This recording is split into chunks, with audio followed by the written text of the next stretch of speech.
তুমি ফ্লোর পরিষ্কার করার বদলে আরো নোংরা করেছো। আম্মু বাঁচাও। এই চাকরানি, তোমার সাহস কিভাবে হয় আমাদের ছোট মালিককে এভাবে ধরার? ছাড়ো ওকে, আমি তো তোকে মজা দেখাচ্ছি। হে মা, তুমি আমাদের ছোট মালিককে এভাবে ধরে অনেক বড় ভুল করেছো। তোমার তো সাজা হবে। এই কাগজে যা যা লেখা আছে সব তোমাকে বানাতে হবে। ধরো এটা।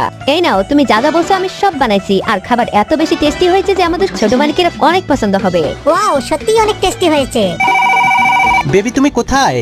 দেবী, এক বাচ্চা আমাকে চাকরানি বানিয়ে তার ঘরে নিয়ে এসেছে। আমি এলিফ্যান্ট রোডের 6 নাম্বার সেক্টরে আছি। ওইখানে তো আমার বাড়ি। কি বেবি, তুমি চলে এসেছো? ওয়াও, চাকরানির ড্রেসে তোমাকে সুন্দর লাগতেছে।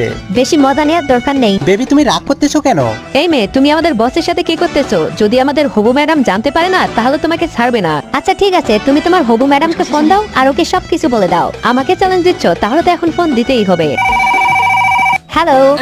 এ কি, তুমি আমাদের হবু ম্যাডাম? হ্যাঁ, আমি তোমাদের বসের হবু বউ।